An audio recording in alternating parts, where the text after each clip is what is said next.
April 11th, 1961. Jerusalem. The heavy silence of the courtroom shattered instantly. Screams of pure horror echoed off the walls. A 55-year-old man walked calmly toward a reinforced glass booth. He adjusted his suit. He checked his papers. Hundreds of eyes watched him. They did not see a man. They saw a monster.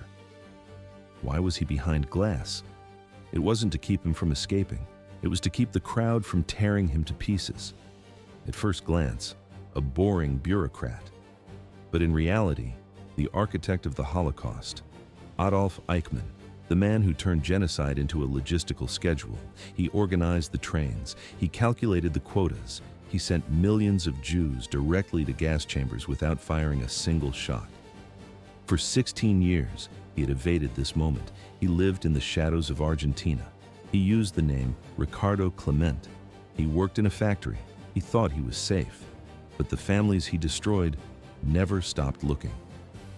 The footage shows survivors gripping the wooden benches until their knuckles turn white. Eichmann remains emotionless. Now the hunt was over. The death counter was ticking.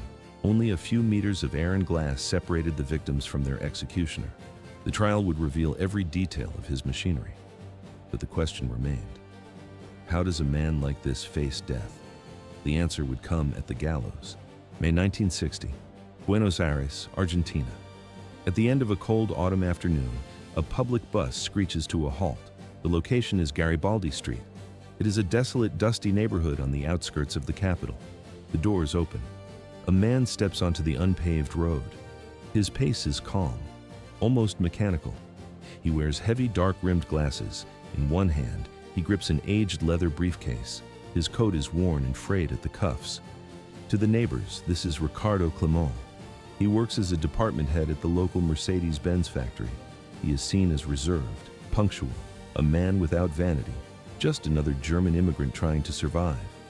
At first glance, a harmless family man, but in reality, a monster hiding in plain sight. Ricardo Klement is a lie. Beneath the disguise lives one of the most wanted war criminals on the planet, Adolf Eichmann, the logistical architect of the final solution. He was the man who drafted the timetables for the trains.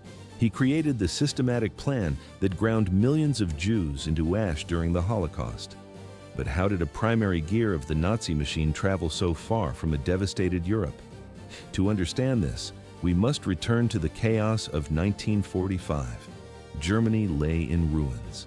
The Third Reich collapsed into rubble and smoke. Allied forces swept through the continent. Panic gripped the Nazi hierarchy. Officers ran desperately.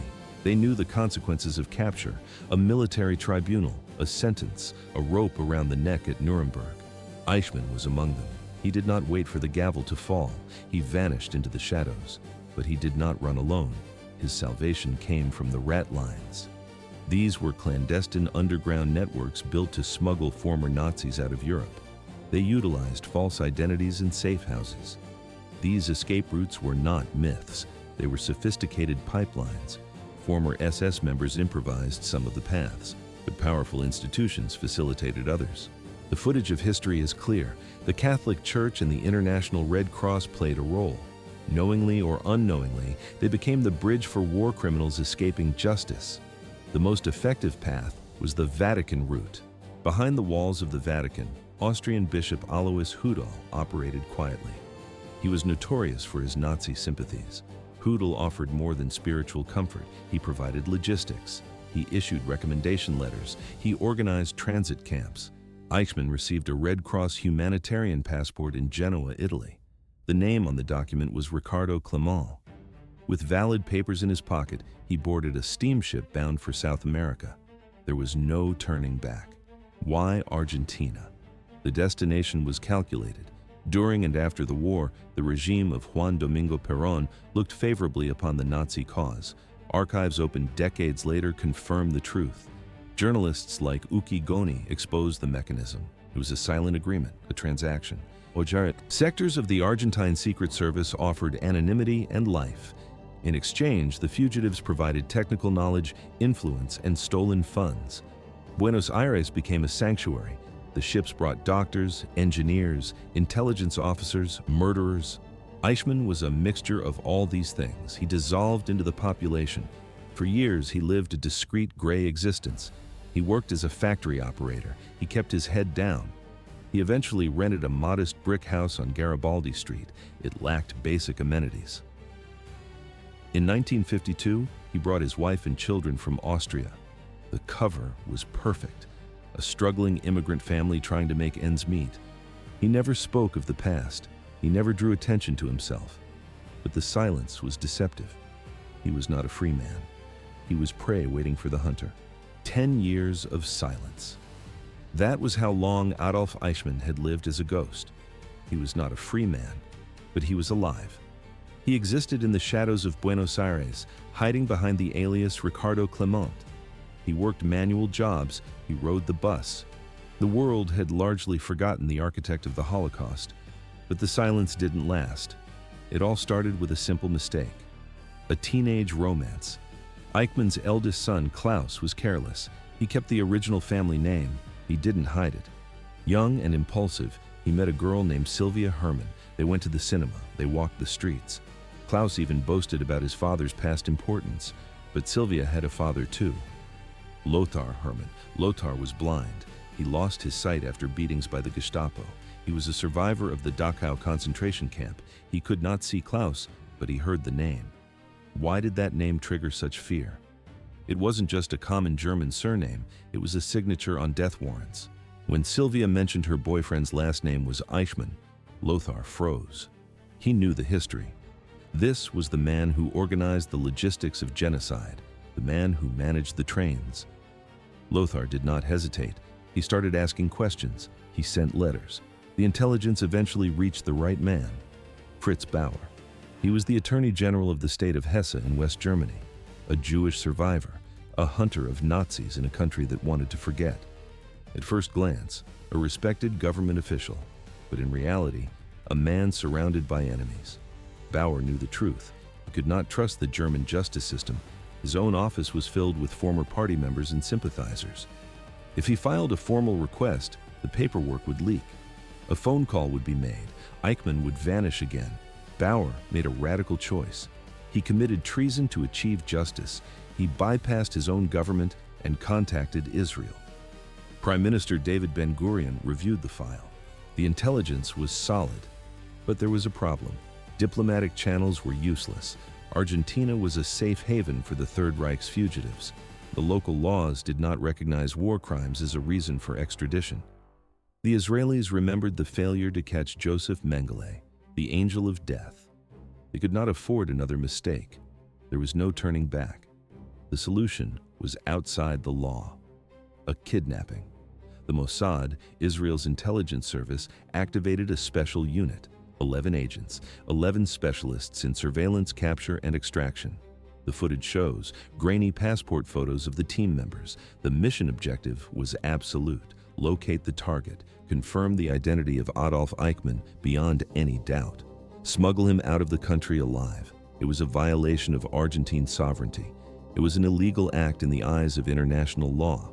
But for a people carrying the scars of 6 million dead, it was a moral imperative. The agents packed their gear. Jerusalem was waiting for a trial. One man moved first. Agent Zvi Aharoni, carrying the weight of his exterminated family, traveled alone to Buenos Aires. He did not rely on reports. He stalked the streets. He watched the house on Garibaldi Street for days. He memorized the target's walk. He compared the shape of the ears in grainy photographs. After weeks of surveillance, there was no mistake. The worker returning home was Adolf Eichmann, May 11, 1960. Darkness had already fallen. Eichmann stepped off the bus. He walked down the dirt road, eyes on the ground, distracted as always. Why did he feel safe? He believed the world had forgotten him. But the Mossad never forgets. A few meters from his gate, 3 shadows detached from the darkness. The agents surrounded him. The attack was quick, silent, calculated. No commands were shouted. A gloved hand covered his mouth. Eichmann tried to scream, but the agents slammed him into the back of a waiting car. The sound of the engine roaring away broke the silence. Inside the vehicle, he was dominated in seconds. There was no resistance. It was as if he had been waiting for this moment for 15 years. He looked at one of the agents. He admitted his identity immediately. For the next 10 days, the world knew nothing. The agents kept him in a safe house. The air smelled of stale tobacco and anxiety. They watched him 24 hours a day while logistics were finalized. An El Al aircraft, part of an official diplomatic delegation, waited on the tarmac. But how do you smuggle a war criminal past airport security? The plan was risky. They didn't hide him in a crate. They drugged him. A needle in the arm, a uniform on his body. At first glance, a sick flight crew member. But in reality, the architect of the Holocaust in a sedative haze. They dragged him up the stairs. The border guards stamped the passports. The plane took off. May 23, 1960. The scene shifts to the Israeli parliament. The footage shows David Ben-Gurion stands at the podium. His voice is flat, almost monotone. The room is silent. Adolf Eichmann is in Israeli territory. The revelation hit the room like a physical blow. Pandemonium followed. For the survivors, it was a triumph of justice. For foreign diplomats, it was an international scandal. Debates about sovereignty and kidnapping filled the newspapers. Lawyers argued about jurisdiction. But this was only the beginning. For the victims, the legal arguments meant nothing. They saw only one fact. The monster would not die in a comfortable bed in Argentina. He would face them, not on a battlefield, but in a courtroom. While the world argued, Eichmann sat in a cell. He waited in silence. But what happens when one of the men most responsible for the genocide is finally placed in the glass booth? To judge the crime, one must first dissect the criminal. Adolf Eichmann was not a born predator. He was not a carcass rotting with evil from the cradle. He was, by his own definition, a common man, a mediocre subject. He never stood on the front lines with a rifle in his hand. He never sat at the high table of the Nazi inner circle. But it was exactly this terrifying normality that made him the deadliest weapon in the Reich. Who was this man? At first glance, a quiet neighbor, but in reality, a mechanism looking for a trigger. Born into a Protestant family, the son of a manager, Eichmann grew up in Linz, Austria. It was the same gray streets where Hitler spent his youth. But unlike the Führer, Eichmann showed zero brilliance. He failed his classes. He repeated years. He dropped out of engineering studies and drifted from one failure to another. He traveled roads selling oil. He worked menial cleaning jobs. He was a man without a compass, invisible to the world. But this lack of direction became his trap. 1932. At 26 years old, Eichmann found a place to belong. He joined the Austrian National Socialist Party. He did not join out of burning hatred or complex philosophy. He joined because the uniform gave him shape. It was a time of national humiliation and economic collapse. The party offered order. The following year, everything changed. Hitler took power in Germany. Eichmann crossed the border and found his true career. He entered the SS, the Schutzstaffel. Here, the failed oil salesman discovered a talent for the bureaucracy of terror. He was assigned to the Gestapo's Jewish Affairs Department. At first, the paperwork was simple. The mission was expulsion. The plan involved maps and logistics. Move the Jewish population out of German territory. There were drafts for deportation to Madagascar or Palestine. The goal was a Jew-free Europe, achieved through forced migration. It was brutal, but it was not yet an industrial slaughter. But history accelerated. The war expanded. The Wehrmacht occupied territories faster than trains could move people. Borders slammed shut. Ships remained docked. In the east, the ghettos began to overflow with starving bodies. Typhus spread. The logistical problem required a new solution. January 1942, a villa on the shores of Lake Wannsee, just outside Berlin. 15 men gathered in a warm, elegant room. They were lawyers, military officers, and state secretaries, the elite. They did not gather to debate, they gathered to streamline. This was the Wannsee Conference. The agenda was the final solution. The minutes show a chilling atmosphere. There was no shouting. There was no pounding on tables. The attendees drank cognac and spoke in polite, bureaucratic German. They discussed the extermination of 11 million people with the same tone used for zoning regulations. Eichmann sat at the corner of the table. He did not just listen. He recorded every word. When the meeting ended, The diplomats washed their hands and left. Eichmann stayed. He left that room with a specific mandate. He became the logistical architect of the genocide. His weapon was the railway timetable. He did not pull triggers, he calculated capacity. He coordinated thousands of trains, synchronized schedules, and ensured the cargo of men, women, and children arrived at the camps on time. The failed student had finally found his efficiency. April 1961. 19 years after the Wannsee Conference, the architect of the Holocaust sat inside a bulletproof glass booth. The location was Jerusalem. The venue was the People's House. It was a theater converted into a makeshift fortress, built with steel and vigilance. The structure looked almost theatrical, a stage set for a grim play. But the stakes were absolute. Jeff Cohen, a young American who gained entry to the sessions, noted the strange atmosphere. He expected a monster. He saw a clerk. At first glance, a low-level bureaucrat, but in reality, the operational manager of a genocide. This contrast was the most disturbing element of the trial. The man who organized the logistics of millions of deaths did not look like a villain. He wore an ill-fitting gray suit. He kept his posture rigid. He answered questions in short, clipped sentences. He was a technocrat, an administrator of the barbarian. Why did Israel turn this into a public spectacle? Prime Minister David Ben-Gurion did not just want a verdict, but he wanted something far more permanent. He wanted to burn the memory into the world's consciousness. The Nuremberg trials had been conducted by the victors. This was different.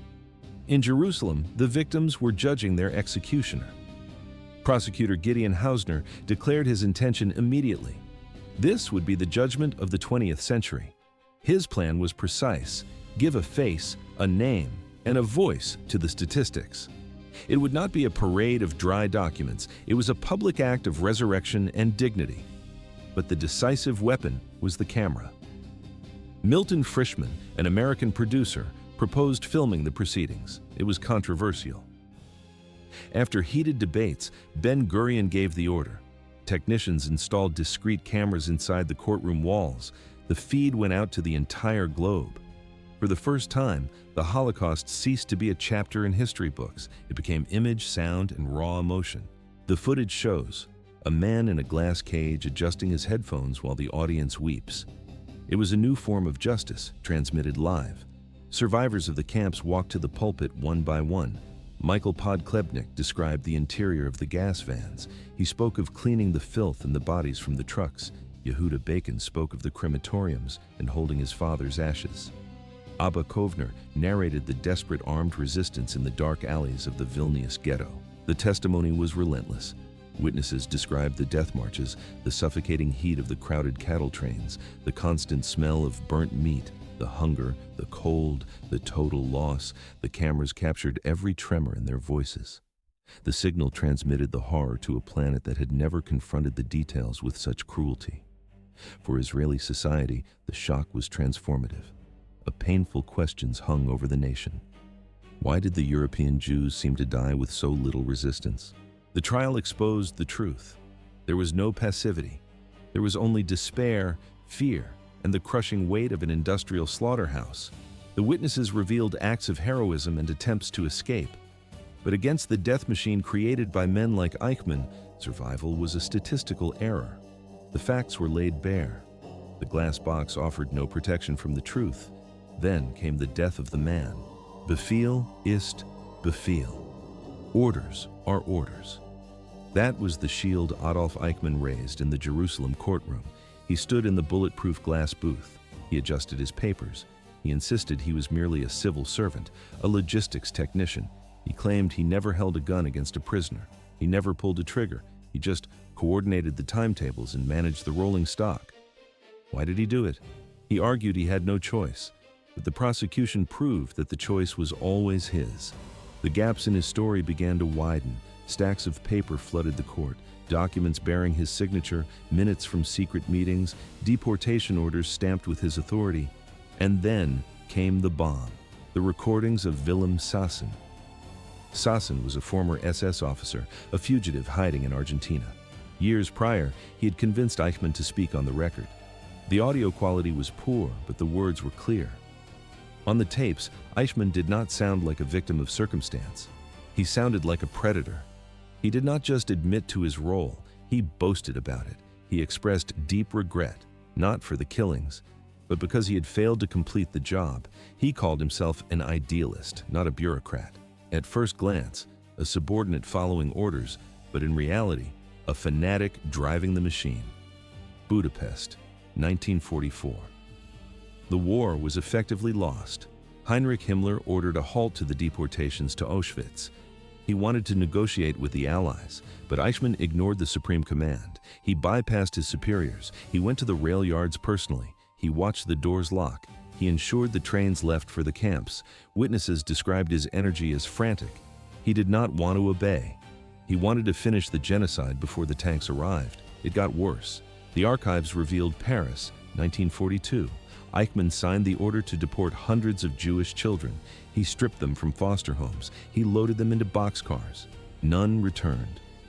In the courtroom, a former SS officer clarified the motive. Eichmann had not acted out of blind duty. He had a specific rationale. He stated that the children must die to prevent them from becoming future avengers.